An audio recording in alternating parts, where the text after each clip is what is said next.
This is the Friedman Conference. Sometimes people refer to it incorrectly as the Milton Friedman Conference, but Friedman. The Friedman family is bigger than Milton. Milton Friedman is the one we all know, the one most people know, but I would say by libertarian standards, Milton was at a bit of the moderate end.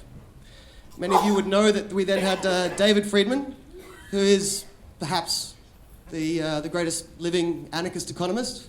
So that's rather more at the radical end of libertarian. And then we had Patrick Friedman, the third generation. Don't really know where you go from that, from moderate libertarian to anarchist to... but he's ended up being like a bit of a hippie seasteading type. He wants to go and build new countries floating on the ocean. So we've got all types of libertarians covered here, and this is one of the points of this conference is there are lots of different types of libertarians out there, and we love to argue against each other, but for this conference, it's a big tent libertarian conference. So we take all sorts here. The Davids, the Miltons, the Patries. So that's the rationale behind the name. I wanted to add a little bit to my usual spiel here, just continuing on from something I mentioned last night when I introduced Chris Berg. Where's Chris? Oh, how could I miss you? Yeah. Who launched his book, The Libertarian Alternative, which is for sale, $33 outside, go and buy it. You owe me. I mentioned then that Chris was one of the stand-up contributors to what I called the second wave of libertarianism in Australia. The first wave being the 70s, where we had the Workers' Party and Greg Lindsay started the CIS. The second wave being all of us idiots working in the background, not being noticed during the noughties. And the third wave, I'm referring to like the libertarian moment that people are talking about now. Ron Paul, then Rand Paul, David Leyonhjelm, Tim Wilson. People are starting to know who we are. So, and I think, I mention this now because I think the growth of the Friedman Conference and seeing all of you beautiful people here is an indication that we are in this third stage or third wave of the libertarian movement in Australia. So it's great to see so many faces here, especially the new faces. Thank you. Thank you and welcome. You don't really want to hear from me, so I'll get right introducing our first speaker. A lot of you would know Pat Hannaford from the IPA, who's now in DC, and about a year ago I got a message from him saying, Tim, I've just heard one of the greatest speakers of all time. You must get him out for the Friedman Conference. Okay, Pat. This was Trevor Burrus from the Cato Institute, and we're very fortunate that Trevor was able to join us today because he's someone who I've heard speak, I've known for quite a few years in DC, and he's an absolutely amazing and phenomenal speaker. He's from the Centre for Constitutional Studies at the Cato Institute, and he's also managing editor of the Supreme Court Review. He's written for numerous academic publications, the Harvard Law Journal, many others. He's been in the Washington Post, the New York Times. He lectures regularly for the Federalist Society in the US, for the Institute for Humane Studies. He runs regular weekly podcasts, and he's just an absolutely phenomenal speaker, and we're very fortunate to have Trevor join us. So, a big warm welcome to Trevor. Thank you. Thank you, Tim. Hi, as Tim said, I'm Trevor. I came down here from DC because it was the furthest place I could go on the planet to spread the ideas of liberty wide and far. So I figured I'd start at the end and then work my way back to DC, and maybe we'll be fixed up by the time I get home. So today I'm going to discuss something I've been thinking about for a while, and I think it's pretty relevant to Western European, OECD countries and Western broadly speaking countries now, which is the scourge of public health. I've been studying this in different ways. I decided to put it all together into a lecture, and all my lectures have subtitles, so this one is Science, Control, and the War on the People. Now, Australia is an interesting country for public health, which I'm sure many of you can fill in the blanks better than I can. I'm going to mention some things, but I'm going to start with some things that I know particularly well, let's say disturbingly well, so I like to start with a story, but it is not a bedtime story. It is a story of this woman. This woman on the left is named Carrie Buck. This picture was taken at the Virginia State Colony for Epileptics and Feeble-Minded in Lynchburg, Virginia in 1924, where she was residing because she had been deemed feeble-minded by the state of Virginia. Next to her is her mother, Emma Buck, who had also been deemed feeble-minded by the state of Virginia.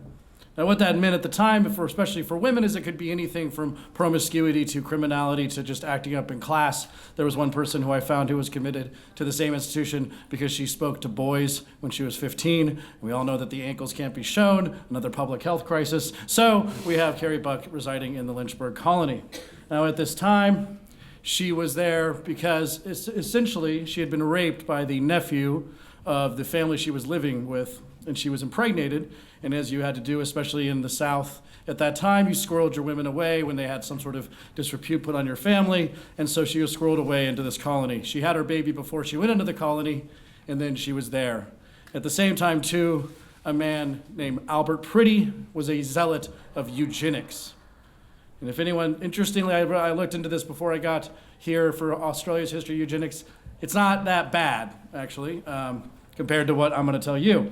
Now, this all ends up in a Supreme Court case called Buck v. Bell. Who here has ever heard of the case of Buck v. Bell? Yeah, okay. So, eugenics. So these are actual things from the trial of Carrie Buck. Albert Priddy had decided that he wanted to make her a test case for his theory that you needed to sterilize the feeble-minded in order to cleanse the race of possible criminal elements. So if you see here, this chart on the right was uncovered for her was used in her trial. You can see that F means they're feeble-minded. That's her mother. This is Carrie. This is the guy who impregnated her. That's her sister, who is also determined to be feeble-minded. And this is her daughter, who at 7 months, you see this test at time showed backwardness. How do you determine if a 7-month-old kid is stupid? Well, you see in this picture on the left, that's Alice Dobbs, who is the caregiver of Carrie and then her daughter, waving a coin in front of the kid's eyes. And if the kid didn't follow the coin enough, then the kid was deemed to be stupid. Albert Priddy had all he wanted. He allayed his scientific experts to put her on trial. It was a test case. It was a test case to try and create a sterilization program in the state of Virginia and hopefully throughout the entire United States.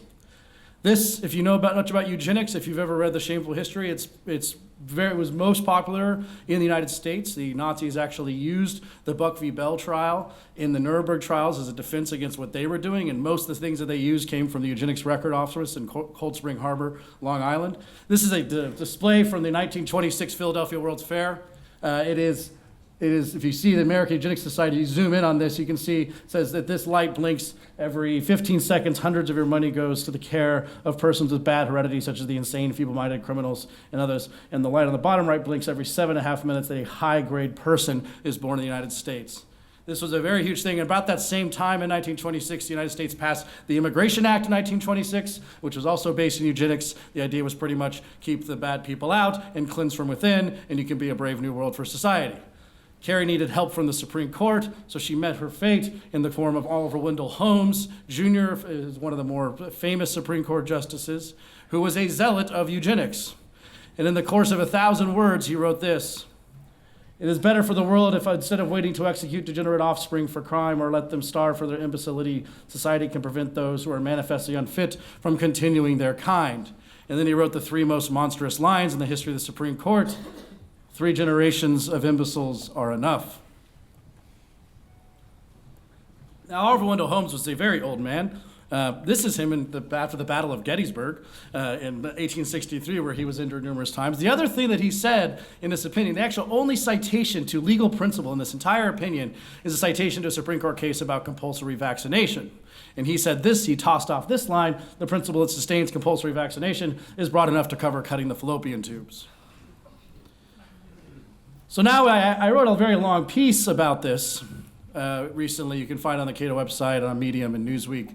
It includes the whole story. I sent it to my dad, and he had this question. He said, "Oh, by the way, this is my picture of her grave, which I visited in Charlottesville. She did later marry. She died in 1983. Now, my question that I was asking, my dad asked me, is the question that we're all asking here, but what about science?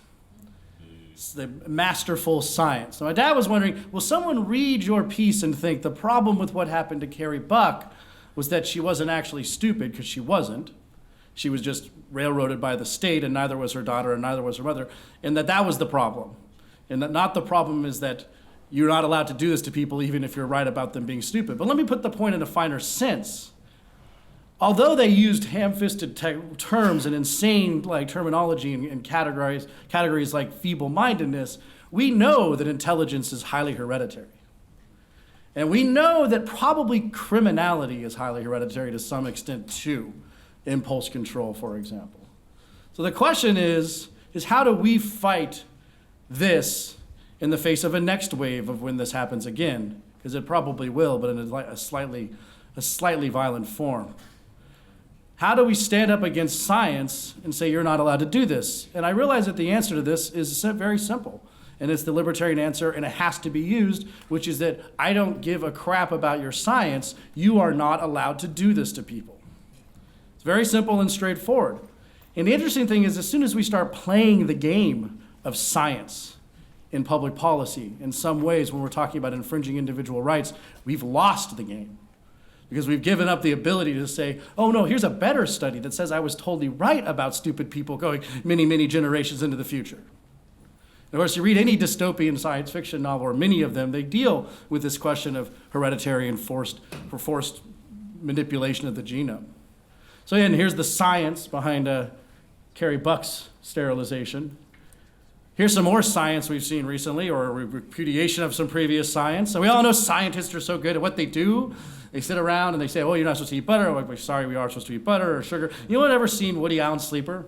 When they realized in the future that every chocolate donuts and butter were actually what people should have been eating, and he ran a health food store. I mean, science, they got all these great graphs, like science has age of Miss America correlated by murders by steam, hot vapors, and other objects. It's a very important correlation we can find. Letters of winning words in the scripts now. So with the number of people killed by venomous spiders, that is for America, not here. So there's all these great correlations that we can do. So what are our public health people supposed to do for us? And actually, they have no idea what they're really doing. But the point of this idea is, what if they did? What are we supposed to do with the government wields science against us? And that's the big question I want to talk about. Now, when I talk about public health, I'm not talking about public goods. We can talk about the limits and the meaning of possibilities of public health, but public health used to have meaning. Used to have actually distinct meaning about public goods. If anyone's read Stephen Johnson's The Ghost Map, or ever took a public health class at university, you learn about this. Anyone ever seen the Broad Street map for cholera epidemic for the breakout in 1853 in London? John Snow, not that John Snow, but was the first person. At this point, they had the miasma theory of disease. They thought that poor people were poor because they lived in poor neighborhoods. And he said, no, it's the water. So he made this map. It's the most famous map in the history of public health. Each little bar, so this pump here, each little bar represents an instance of cholera that he measured, and he figured out where it was going, and he centered it around the Broad Street pump. And you can still go, they have a memorial pump up there today in London. Now, this is public health in a way that I can endorse. We can get into the nuances of how much the government should be doing, if anything whatsoever. But this is the kind of thing that is categorically different than the Carrie Buck situation or other things I will talk about. That's John Snow, looking much less rugged than the other one we know. So what do we do about public health when it comes to things like obesity? There's my home country, displayed prominently. Or how about this? Guns. I'm talking about guns in Australia is always a little bit hairy, but I'm sure it's a little bit friendlier here. But nevertheless, one of the biggest things that I fight against as someone who does firearm policy at the Cato Institute are people telling me that guns is a public health problem. Seatbelts, another public health problem. Is this a public health problem? Motorcycle helmets. We can go on and on and on and on. Now, the very important point that has to be made is that the fact that something is widespread does not make it public health. It's a very basic point, and if we don't make it over and over and over and over again, science will consume us whole. Science will consume us whole if we let it happen. We could all be Carrie Bucks in certain ways. This I took from a website for the Maryland Bureau of Public Health. This is what public health people think public health means. It's a big kumbaya around the world, and this is actually the current WHO, who, if you know anything about the WHO, I mean, they're a little bit left of Stalin, so you have this basic idea. The WHO's definition of health is a state of complete physical, mental, and social well-being, and not merely the absence of disease or infirmity. If you let the government use that definition, all bets are off. Here are some recent public health papers I found. For example, why corporate power is a public health priority. I like that one. Yeah, this is about I'll get into more of this, I'll come back to this, but this one's about a lot about advertising, which is going to get my second point. Public health, the anti-corporate movement, rationale and recommendations, similar thing. And here's a website called corporationsandhealth.org, stop gun violence, your kind of big Occupy situation. Now let's talk about certain things about how public health is actually used. Now the interesting question that libertarians have to ask themselves is, if the world is not libertarian, if the people in power are not libertarian, and I think they are not, except for maybe a few little stragglers around there. They are not libertarian. So they have no principles about what they are allowed or not allowed to ban or subsidize. So the question is, why are certain things banned and other things not banned? I did a great if anyone's ever listened to my podcast, I did a great one in December with a guy named Jamie White, who's a Kiwi, a former Cambridge philosopher. We talked about libertarianism in New Zealand, and he used this great term, which I would like to impart to you. We asked him, it seems like New Zealand's a pretty libertarian place, allows a lot of things. Like, no, they are broad-minded fascists. A broad-minded fascist is someone who thinks that everything they like should be legal and everything they don't like should be illegal. And if their sense of like and dislike was this big, they would be completely repressive, but they happen to like a lot of things, so they're broad-minded fascists. But I submit to you that the reason when you ask the question of why is it the case that something is banned when another thing is banned, the most basic answer from a public choice theory is simply that the median voter probably doesn't do that thing anymore. But if you look into the history of public health with a non-libertarian society using science to make our lives better, to make us live better, more enriching lives, what you really find is racism, classism, and a specific view of the human being and what the government is supposed to do to make you better. Smoking is one of the more recent examples. Of course, we could talk about, I feel like it should just be like vaping this entire lecture. The new, is anyone gonna be arresting me if I do that sort of public health scourge? So, if we're smoking, well, in America, and I can't speak for here, but I suspect it's highly true, smoking began to be banned when it became a class-based thing. Poor people smoke, rich people do not. And rich people need to control the lives of poor people for the better. We've seen it with Carrie Buck, and we see it all over the place. Now, make no mistake, all of this stuff is nothing more than mind control. That is precisely and exactly what it is. There's a lot of ways the state participates in mind control. A lot of people don't worry. I was in Opera Bar the other day, and the guy told me I couldn't vape. Vaping is an interesting thing by itself because it is the act that looks like you're smoking that they hate. It's a fact of mind control. For guns, for example, in America, they're constantly sending kids home because they use their figures like a gun, or a kid chewed a Pop-Tart into a gun. This is an object of mind control. That is exactly, they want kids to come away from school thinking that owning a gun or even getting near one is something wrong and disgusting. They actually really want to elicit the public health element of it. The attitude against guns all around the world, and again in America, is something akin to disgust more than anything else. We talk about how we do public health. Well, the way public health people with that insane definition by the WHO don't do it in any reasonable fashion. Because what you would do if you were talking about a cigarette tax that was going to go back into the system to fund the healthcare costs is you'd have to weigh the costs of smoking against the benefits of smoking. But they do not think that these are valid benefits. They're telling you that what you like is wrong if you are a smoker, or that you are the wrong type of person in some way. And everyone who hasn't fought for smokers has to fight for them now. Because first they came from the smokers, and I didn't speak up because I wasn't a smoker. But the exact same theory is behind all of us. These people are getting pleasure in a wrong way. That is the entire theory. Now, of course, if you actually run the public health numbers and play their game for a microsecond, you realize the following is true. Even at what, $30 a pack here or something? Is that about what it is? 25, something like that? If you're still buying cigarettes, you must love cigarettes. Like, your subjective value is so high. And and you'd be like, oh, well, smokers don't actually know how bad cigarettes. No, actually, interview smokers and be like, how bad do you think cigarettes are for you? They think that they're worse than they really are. So they really love cigarettes. This is like the Louis C.K. about pedophilia, if anyone saw that. Like, like, pedophiles must really love little boys because they go through so much to get it. But same with smokers. They must love it, subjectively love it. Look it up, Louis C.K. pedophiles. So, we don't do this, though, because this is a bad way of being happy. We go to vaping, again, we've gone down a rabbit hole. Because we're doing a similar thing where anything about harm reduction is not on the case because they do not want you to be doing something that seems to mimic or look like smoking, which they regard as a bad lifestyle choice and is something you shouldn't get happiness from. People using vaping as a harm reduction thing, which is what I use it for. I mean, it should be regulated. They just passed this in the FDA in the US that should be regulated, if at all, like a nicotine patch. But this motion is what gets you.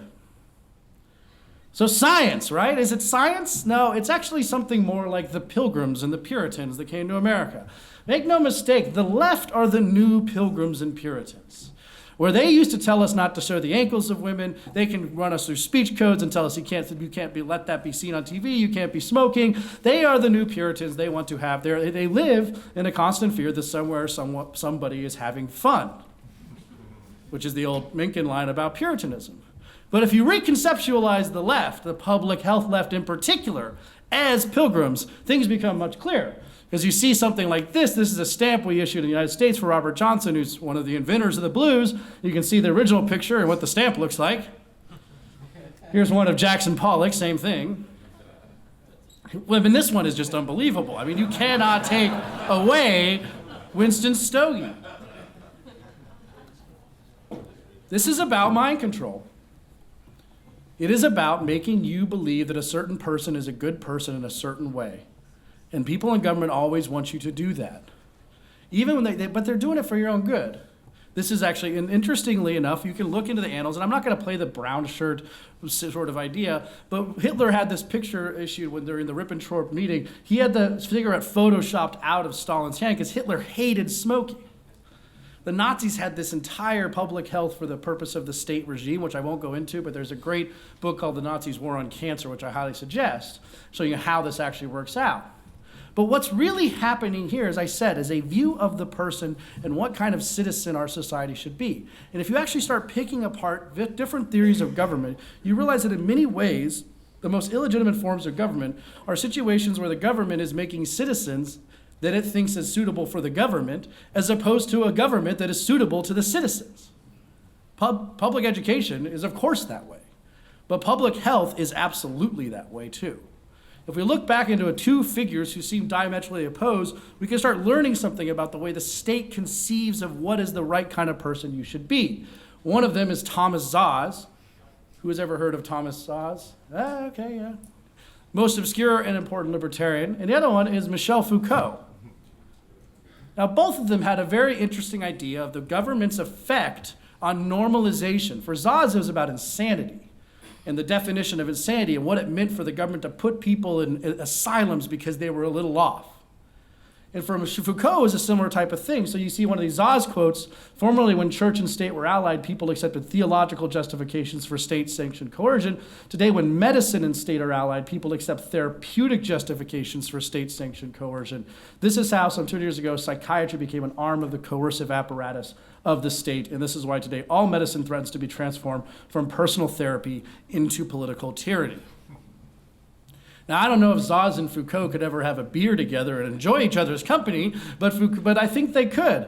Because Foucault, in his History of Madness, says a very similar thing. The existence of a whole set of techniques and institutions for measuring, supervising, and correcting abnormal beings into play the disciplinary mechanism into which the fear and plague gave rise. All the mechanisms of power, which even today are disposed around the abnormal individual to brand him and to alter him, are composed of those two forms from which they distantly derived. Look, the state makes us boring. It's one of the basic things that the state does.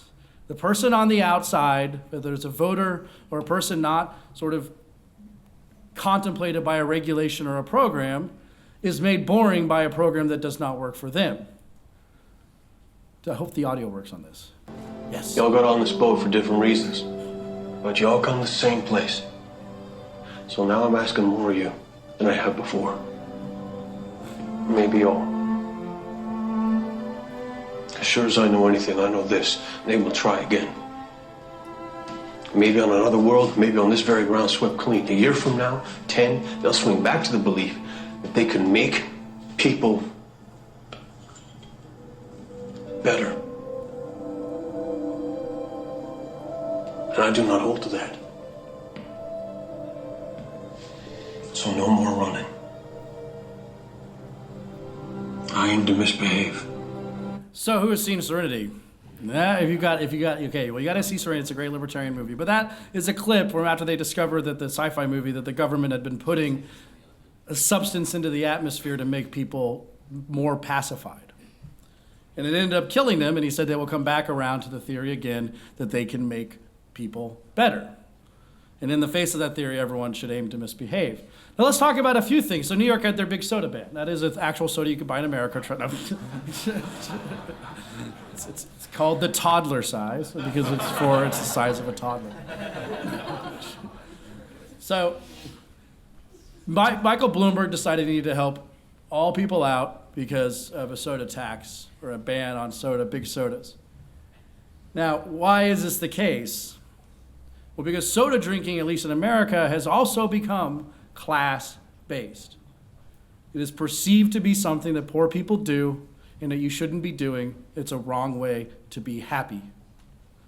Now, of course, Michael Bloomberg did not try to ban Frappiato Mochaccino Caramel Swirl with whipped cream on top, which has, I don't know, probably the recommended daily calories of a week, but like, why?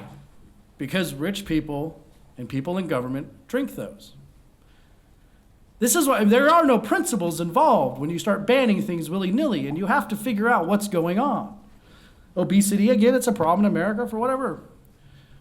But it's not a problem shared by us all, unless we forcibly make that happen via coercive healthcare payments, which is another problem. We can talk about what that means. This is another interesting example of some public health regimes that are going on. I'm not going to get too much into this, but it's happening here to some degree. Right ways to be happy, wrong ways to be happy. We have the drug war. Now, these all tie together. The drug war is just a public health institution run absolutely rampant.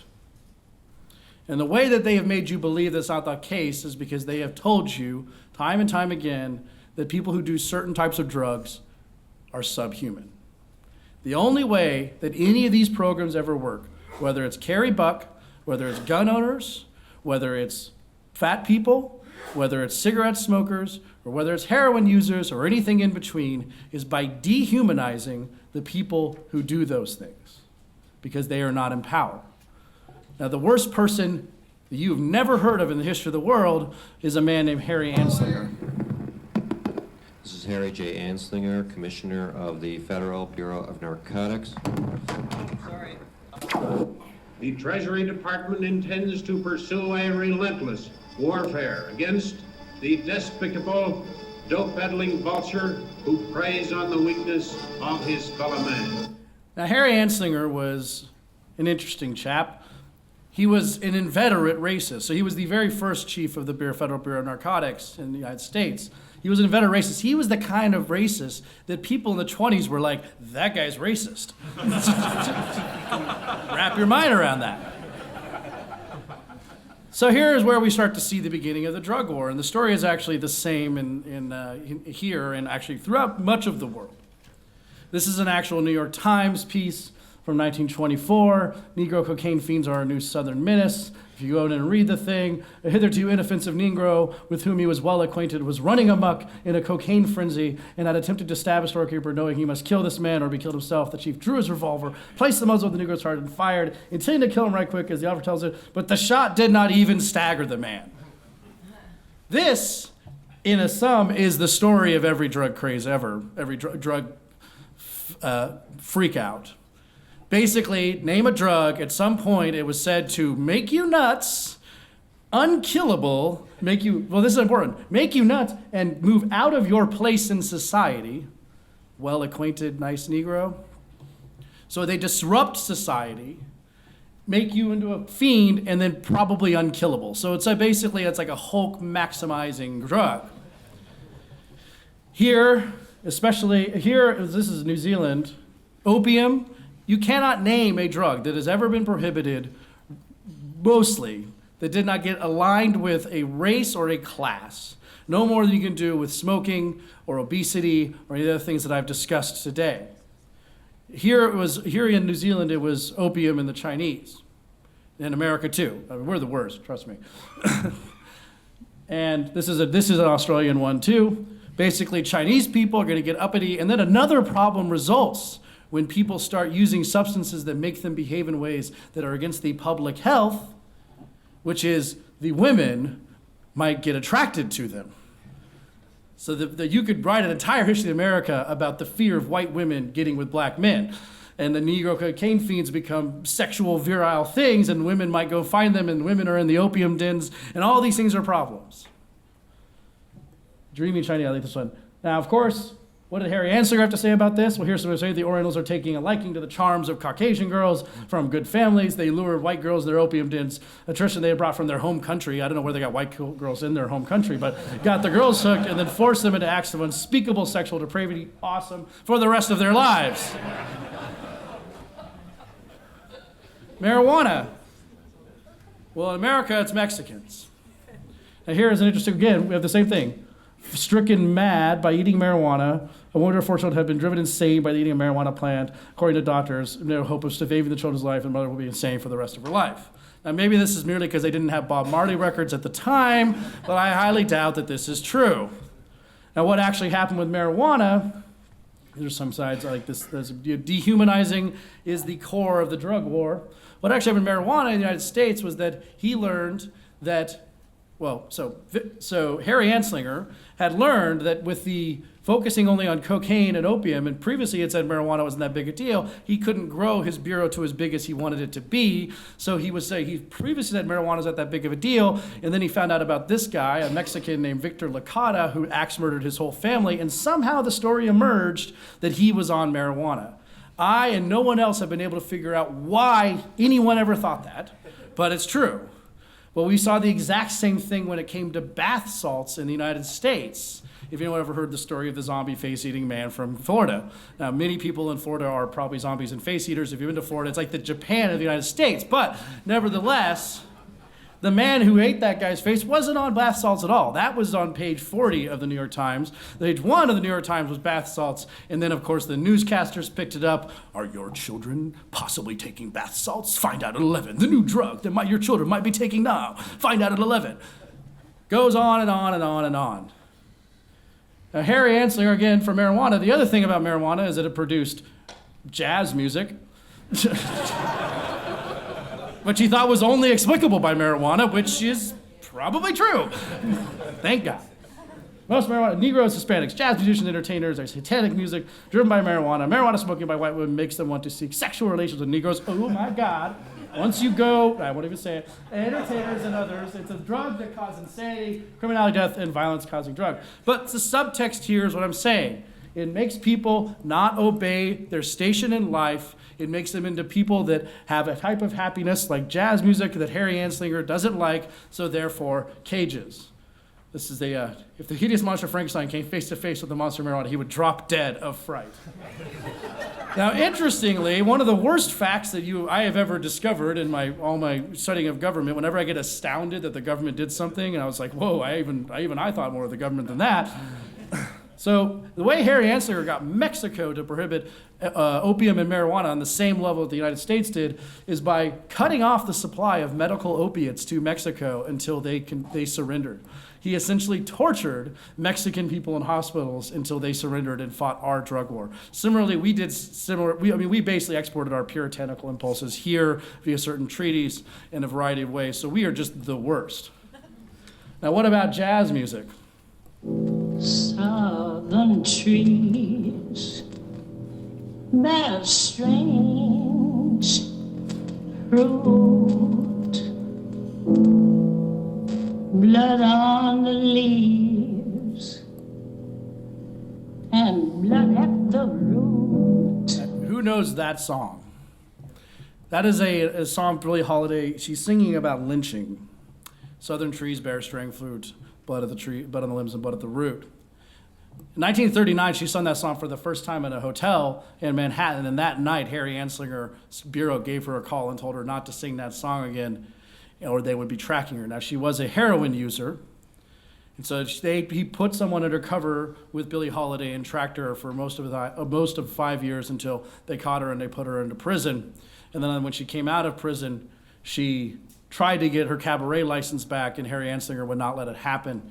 She eventually died in 1959, handcuffed to a bed by Federal Bureau of Narcotics agents, denied methadone that could have saved her life or made her death much easier.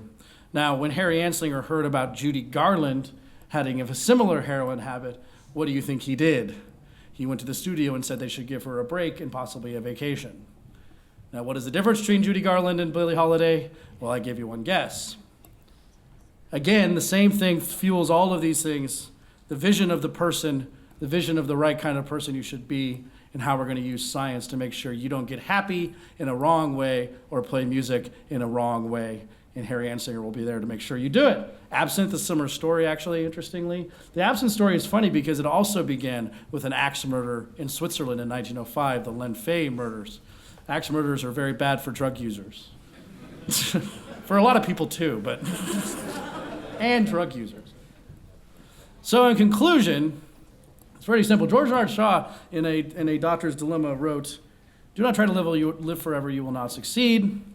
It is a user health, even to the point of wearing it out. That is what it is for." And of course, the most important conclusion is aim to misbehave. I will take questions. If anyone has any. So, thank you. My name's John Thrasher. Liked your talk. One of the points that you mentioned in regards to the Holmes decision, but you didn't elaborate on, I was curious, maybe have you elaborate a little bit more about it. He said that the logic between vaccination and cutting the fallopian tubes is essentially the same. And that seems correct to me, and I was wondering if that is the implication of your talk. It's not that he was wrong about that, that is he was right in some sense. Well, no, that's the interesting question, is that the vaccination question is always an interesting one for libertarians in general, but this seems to me basically if you were doing public health in this way for externalities, there is a categorical difference. I mean, I think that he was completely wrong about that. There's a categorical difference between the possibility that unknowingly you might infect someone with measles versus your externality is that your kid is stupid and therefore what? Isn't as good as they could have been, or, I mean, the criminality would be one of them, but these are far more attenuated than someone gives someone measles. I mean, you can talk about that as a possible true public health measure. But the idea that your kids are a public health problem because they are not smart enough is insane and is exactly not the same as what he had said about compulsory vaccination. And that's what he said. I mean, this idea, he said, in the opinion, he also compares it to calling on people to sacrifice, like going to war, which he knew all about war. He compared that. People have to make sacrifices in many ways, and this woman has to make a sacrifice of her ability to reproduce to help us all out. But this is people are not fodder for the government in order to question of whether or not we are good enough for them. And endorsing that position goes down a very big rabbit hole that you don't want to go down. I mean, it's like any conservatives do this too. Any conservative says the problem with marijuana is that it makes people lazy. They're making an argument that is basically saying you are not a good enough person on marijuana, therefore you should not be allowed to be that person. This is an insanely dangerous thing to go down, and it is not in any way the government's concern. Vaccination is a different question. Hi, my name's Tayo Peterson. My question is, if we take this line, which I agree with, we risk being called anti-science or irrational and a whole stack of other things. How do we combat that? How do we take this line without getting labelled as being irrational? Well, I mean, there's two ways to do it. One is to push it back on them and ask them how much they're willing to let science control the reproductive choices of individuals. But the second thing is to merely say this doesn't mean that there are where you discard science in certain ways by saying the government shouldn't be doing certain things. So saying the government shouldn't be fighting a drug war because of the way that the government does the drug war is also a way of saying that it's also very bad for drug users to fight a drug war. So the ascientific thing is to believe that this is a good thing of doing, which is to try to eradicate drug use because you believe that people shouldn't be getting happy in a specific way. I mean, anyone who has ever had a beer and who believes in the drug war, in my idea, is a complete hypocrite. Because it's not a question of, this is how you get happy, and this is how you get happy, and this is how you get happy. But drugs are problematic, hugely problematic. Well, so if you say, well, the best way to address that is with care and harm reduction, like through social programs, and maybe through the government if you need to, but not to fight a type of drug war that tries to impose a certain type of personality on different people. Like, so you can do things without government. You'd be like, no, your science is the problem here, and it's making an issue, and social institutions can do a much better job of helping people with, like, just like Alcohol Anonymous does with alcoholics, helping people with drug abuse problems better than just putting them in cages. Hello? Oh, hi. My name is Eva. I feel like the government has it pretty well covered when we have a public health system in place, because a lot of the time when I have discussions with people, for example, about compulsory bike helmets, I will say, well, it's none of your business, it's my own problem. But then some people will say, well, if you fall and have an accident, then the taxpayers will have to pay for that when you go to hospital because it's covered by taxes through the public. So a lot of the time that's just their default position. And then you have to go and argue against a public health system, which for most normal people is probably like, don't do that, don't go there, that's too crazy. No, that's a great point, and I have not yet figured out I mean, that conflates, they said, two policy areas, and this is like, you'd be like, well, this is one reason we don't create large public health institutions, because it's not your business, like, in that way. But as soon as you conflate costs, there is a colorable argument that this is the better way of doing this. Now, again, you don't really, a broad national health service does not change many of these arguments. The government ends up making different determinations on supply of health based on similar type of things when you have a national healthcare service. Like there have been different people in the world, like the World Healthcare Organization, for example, like the real healthcare public health zealots say things that are absolutely nutty. And that's a good way of saying this is what you could run. So there have been people who have suggested that smokers should not receive life-saving care, or that people who are overweight should not receive, or even risk takers should not receive certain types of life-saving care, like under an NHS system or a system like here. Like, and people have written large papers about this in the public health world.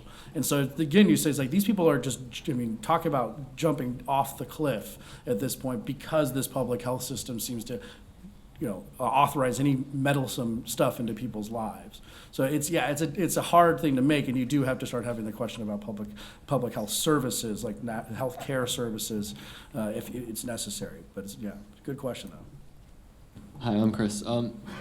People are often resistant to change, and I'm wondering, in your opinion, how can we change the common mentality in regards to supporting public health? How can we change people to make them or aim to misbehave?